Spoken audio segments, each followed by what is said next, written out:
सही समय से कर दी थी, लेकिन पहला सिंचाई उन्होंने लेट करी है। कारण क्या होता है कि जो नमी हमारी बरसात की होती है, वो नमी बहुत तेज़ी से निकल जाती है और भुरभुरी मिट्टी में वो नमी नहीं टिक पाती और हम इस अंदेशे में रहते हैं कि हमारी मिट्टी से आलू अच्छा जर्मिनेट होकर आएगा और नमी अच्छी थी खेत में, तो आलू वहाँ का वहीं रुक जाता है, ग्रोथ रेट इतनी अच्छी नहीं हो पाती, पौधा ऊपर नहीं निकल पाता और उस अवस्था में हमारी लगभग जो फसल है वो 8 से 10 दिन पिछेती हो जाती है।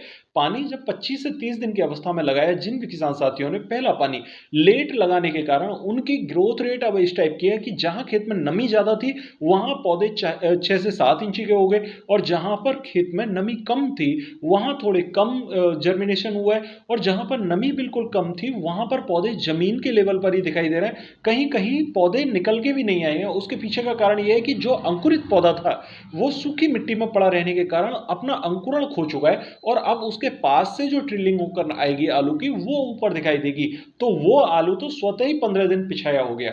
तो साथियों यहां पर अब हमें फोकस किस चीज पर करना है, अपने आलू की अवस्था के अनुसार हमें ट्रीट करना चाहिए। साथियों पहली सिंचाई अगर हमने करी है और वो सिंचाई करने के साथ में हमें खरपतवार दिखाई दे रहा है, तो आलू चाहे किसी भी अवस्था में हो सबसे पहले खरपतवार का स्प्रे करना है, खरपतवार को खत्म करना है, क्योंकि अगर खरपतवार को हम यहां पर नियंत्रित कर लेंगे तो हो जाएगा। अदरवाइज अगर पौधे खरपतवार वाले पौधे में तना बन जाता है तो फिर उसे नियंत्रित कर पाना मुश्किल होगा। तो साथियों यहां पर हमें उसे कंट्रोल करने के लिए कई प्रकार के खरपतवार नाशी हैं, जो कि चौड़ी पत्ती के खरपतवार नाशी। कारण क्या होता है कि सरसों बहुत ज्यादा जर्मिनेट होती है आलू के खेतों में, तो उसे खत्म करने के लिए हमारे पास में कई प्रकार के खरपतवार नाशी होते हैं। यूपीएल कंपनी का मेट्रीबुजिन ले सकते हैं 70% में। आप यहाँ पर सैनकॉर दवा ले सकते हैं, मेट्रीबुजिन 70% होता है।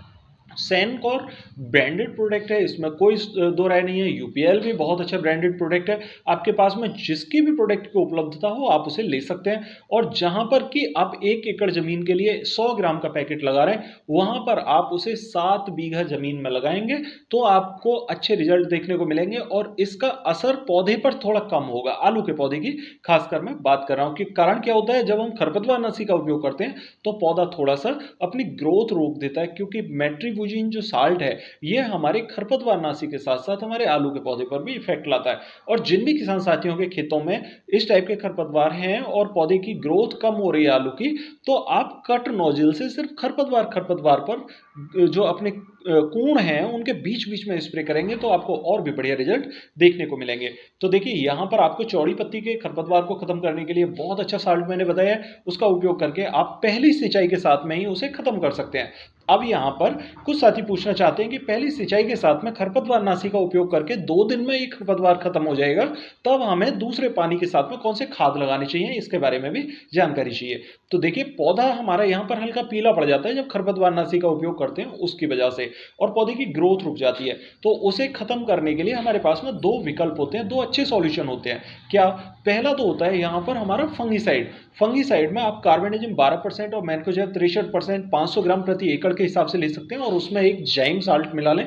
जाइम आप यहाँ पर 5 से 6 किलोग्राम मिक्स कर सकते हैं, चाहे यहाँ पर सागर का आप ले लीजिए, बायोवीटा ले लीजिए, दयाल का जाइम ले लीजिए, या जाइम आपके पास में जो भी उपलब्ध हो उसे आप ले सकते हैं, ठीक है। या फिर आप जिप्सम जो दानेदार होती है, दानेदार जिप्सम का भी उपयोग यहाँ पर बहुत अच्छा कर सकते हैं तने के फुटाव के लिए। कारण क्या होता है, जिप्सम अगर यहाँ पर डालते हैं तो मिट्टी के अंदर पड़े हुए जो न्यूट्रल खाद होते हैं, न्यूट्रल पोषक तत्व होते हैं, उन्हें पौधे तक पहुंचाने का काम जाइम कर देता है। क्योंकि हम आलू की बिजाई के समय पर बहुत सारे खाद डालते हैं और वो खाद पौधे को नहीं मिल पाते, उनकी उपलब्धता बढ़ाने के लिए जिप्सम यहाँ पर बहुत अच्छा काम करता है। साथियों अब यहाँ पर काम करते हैं हम दूसरे साल्ट पर। दूसरा साल्ट क्या है, बायोवीटा जाइम ले सकते हैं 5 से 6 किलोग्राम प्रति एकड़ के हिसाब से।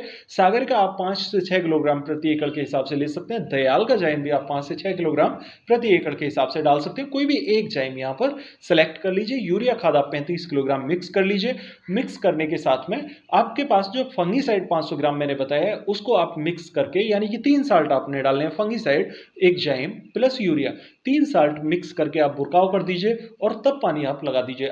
यहाँ पर बात कर लेते हैं उन किसान साथियों की जिनके पास में जिप्सम उपलब्ध नहीं है या फंगीसाइड वो नहीं लगाना चाहते हैं, तो वो क्या कर सकते हैं। यहाँ पर आपने लेना है जिंक सल्फेट। जिंक सल्फेट 5 से 6 किलोग्राम प्रति एकड़ के हिसाब से ले लीजिए। उसके साथ में आप एक जाइम ग्रेन्यूल मिक्स करिए और यूरिया खाद मिक्स कर लीजिए। तो 2 साल्टों में से किसी एक का कॉम्बिनेशन आप कर सकते हैं, फंगीसाइड ले लीजिए या फिर यहाँ पर जिंक सल्फेट ले लीजिए। जिंक सल्फेट यदि पहले नीचे नीचे लगा चुके हैं तो फंगीसाइड आपके पास में बहुत अच्छा विकल्प होगा।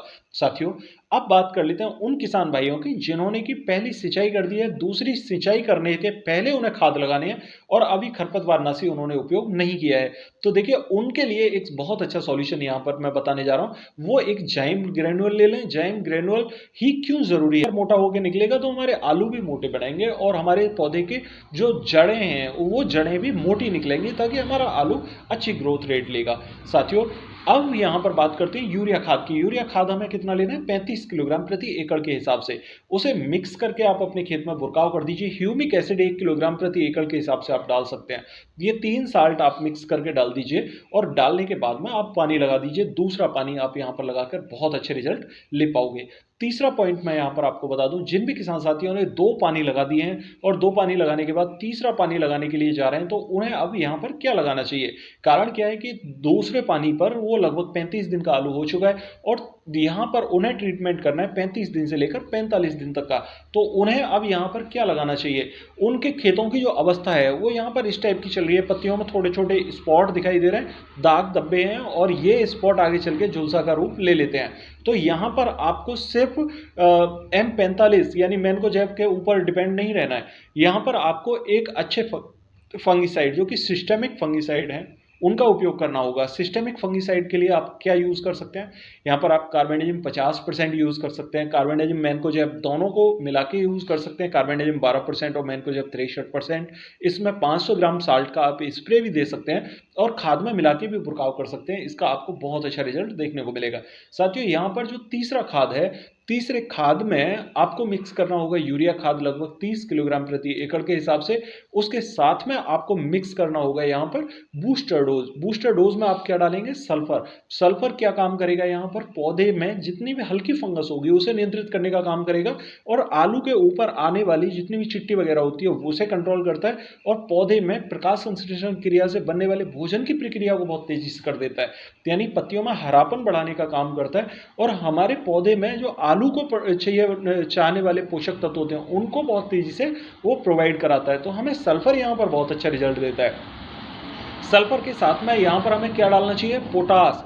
पोटास कितनी मात्रा, यहाँ पर 3 किलोग्राम आप सल्फर ले लीजिए, 3 किलोग्राम WDG 90% वाली सल्फर और पोटास 2 किलोग्राम प्रति एकड़ के हिसाब से और यूरिया खाद के साथ में मिक्स करके आप बुरकाव कर दीजिए और रिजल्ट देखिए साथियों कितने गजब के रिजल्ट आपको देखने को मिलेंगे।